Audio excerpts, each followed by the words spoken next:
What's going on YouTube? It's your boy Julien, Stoutt, licensed personal trainer, licensed PE teacher, world record powerlifter, special education teacher, and health teacher, here to take the fear out of fitness and help you be the best you. Guys, as a personal trainer who delivers results on a regular basis, I have to say that I get asked this question a lot. And ironically, I never thought to actually answer it on this channel until just recently. And a lot of times people think that I just say these things because I have my way. But I'm actually a man of science. I am not somebody that is fixed to any particular ideology unless it has been proven time and time again that this is the best way. And guys, I have tried just about everything you can think of just to see what it will do. And I will have to say that nothing beats the tried and true method of calorie restriction, macronutrient adjustments, along with a good workout plan. Nothing beats it. Yes, things beat it short term, and things beat it in terms of the overall result at first. But at the end of the day, nothing, in my opinion, beats calorie restriction with a good workout program, along with proper cardio. Because what you don't want to do is lose muscle. The whole name of the game is lose as much weight as possible without losing your muscle mass, because it is the keys to life itself. Without muscle, you have nothing. You will waste away and you will die. All right? So where do I get my information from? Well, not only do I get my information from the National Academy of Sports Medicine, but I also get it from nutritionfacts.org. It is ran by a man by the name of Dr. Michael Greger, who also does a wonderful podcast. You should go check it out to get the same information that I get from time to time. But this one is in particular about different types of dieting, specifically fasting, right? And in fasting, I want you guys to understand what it is. Now, fasting can be a benefit, but if done improperly, it can be detrimental. So for those of y'all, I'm gonna go ahead and go to the screen here. Fasting is the practice of abstaining from food for a period of time, while caloric restriction is a dietary regimen that simply reduces caloric intake. The greatest caloric restriction is no calories at all. Fasting has been branded as the next big weight loss fad, but has a long history throughout various spiritual traditions practiced by Moses, Jesus, Muhammad, and Buddha. Today, about 1 in 7 adults report using some sort of fasting as a means to control body weight, whether it's intermittent fasting or complete fasting for 24 to 48 hours. Either one. And in some cases, when if you are of a certain faith during especially Muslim, during Ramadan, you're not allowed to eat during the day, and it will affect you, and you're not allowed to eat certain foods also on top of that. So rather than cutting calories day in and day out, what if instead you just ate as much as you wanted every other day, or for only a few hours a day? Or what if you fasted 2 days a week, just mentioned that, or 5 days a month? These are examples of intermittent fasting regimens, which I cover in my book, How Not to Diet. and they may even be the way we are built to eat. 3 meals every day may be relatively novel behavior for our species, meaning novel meaning new, because you got to think in evolutionary times we were hunting and we weren't always successful in our endeavors of hunting and gathering food. For millennia, our ancestors often may have consumed only one large meal a day or went several days at a time without food. Intermittent fasting is often presented as a means of stressing our bodies in a good way, and some forms may be safe and effective, and it's safe to say cost effective when it comes to your grocery bills, but apparently no more so for weight loss than continuous caloric restriction. However, combining intermittent fasting regimens such as early or midday time restricted feeding with a healthier diet during the feeding windows may prove to be particularly powerful. The wait may be worth the wait. All right. So I want you guys to understand that fasting may actually do some good for you if done properly. I'm not going to advise you to do this on your own. This is not something that I would advise any one of my clients to do on their own. As a matter of fact, I'm usually involved in their fasting protocols along with their doctor and along with their nutritionist if they have one.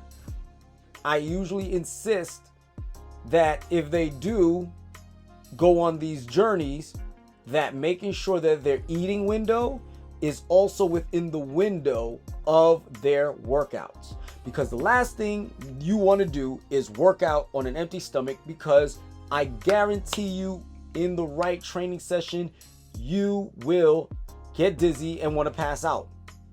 So rather than being foolish and utilizing your time in fasting and then going to the gym and working out on an empty stomach and running on fumes, which does no good either way, it would be best for you, it would be best for you to put yourself in a position where your window of eating also is starts 2 hours before you head to the gym, because that will give your body enough time to at least get an uptake of glycogen into your system, so that way your body can release what little glycogen is in your bloodstream at that time or in your muscles, so that way you can actually perform during your training sessions.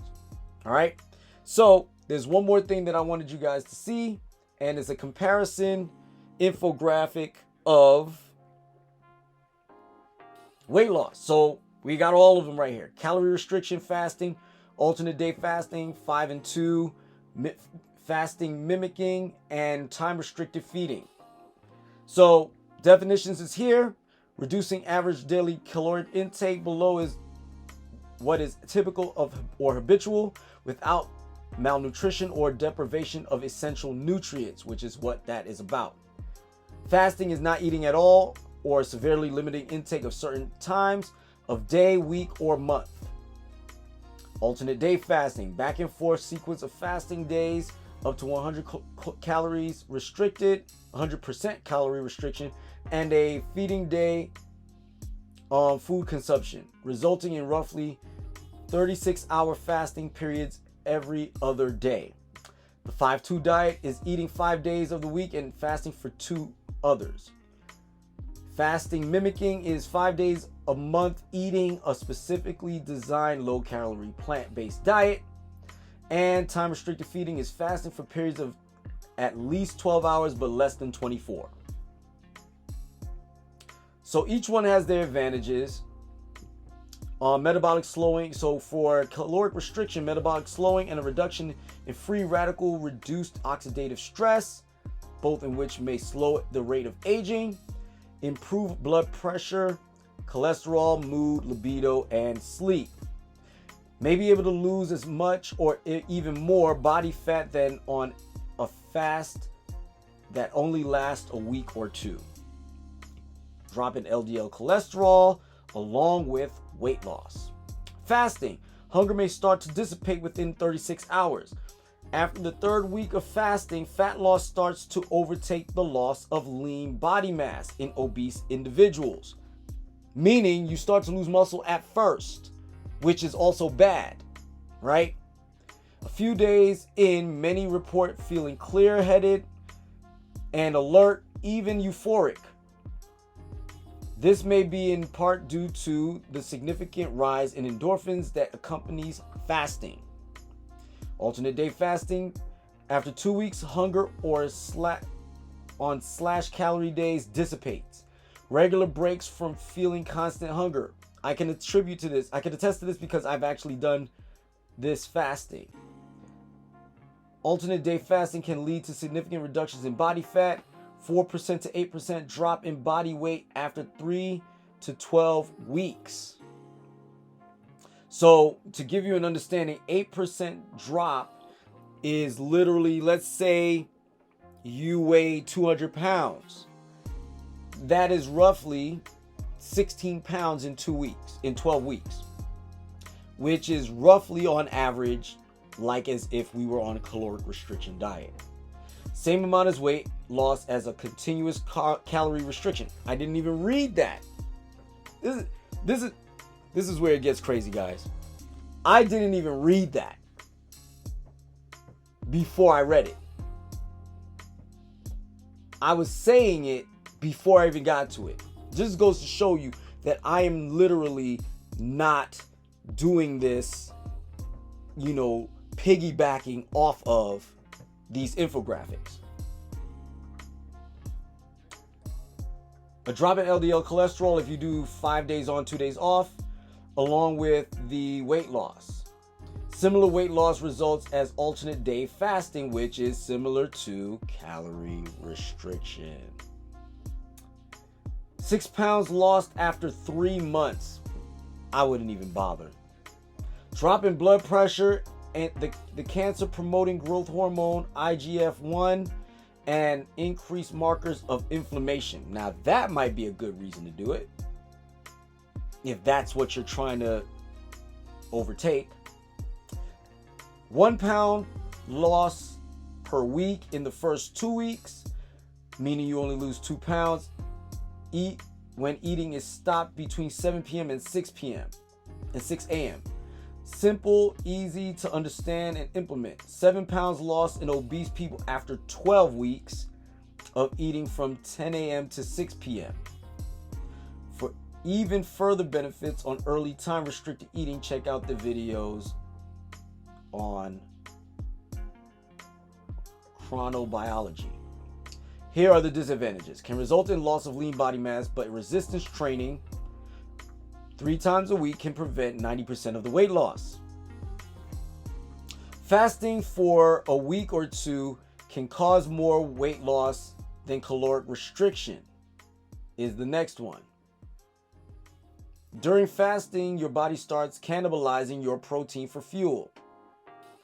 Just a few grams of carbs can cut protein loss up to 50%. Fasting for a day can make people irritable, moody, and distracted. Long-term water fasting is inevitably fatal. So for the alternate day fasting, longest trial of alternate day fasting found that it may be less sustainable than more traditional approaches and may blunt the drop of LDL cholesterol one expects with weight loss.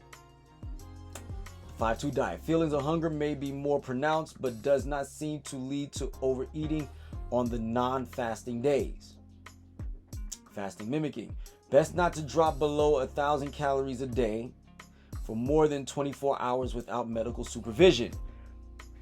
Which I will tell you this now, none of my clients has ever been on a calorie restricted diet to where they are under 1,100 calories, ever. I have never suggested it. I have never even promoted it. I will never promote it. If somebody tells me that that's all they're eating is less than 1,000 calories a day, I will tell them to follow a better plan or I will not train them. Plain and simple, because I am not going to be held liable for their demise. Also, if the feeding window for time restricted, if the feeding window is late as opposed to early, one can suffer the adverse chronobiological effects of breakfast skipping and or night eating. All right. So let me land this plane. You're reading it for yourself, or you're listening to me read it for yourselves. NutritionFacts.org proves calorie restriction along with resistance training and intelligent cardiovascular training will lead to the best results all day, every day. All right. So this information is provided to you so that you can be the best you. Guys, don't forget to like, subscribe, share, follow me on Facebook, Instagram, YouTube. Click the subscribe button so that you can get all the information that I put out when you click the all notifications button. Have a nice day. Be the best you. Class is Stoutt.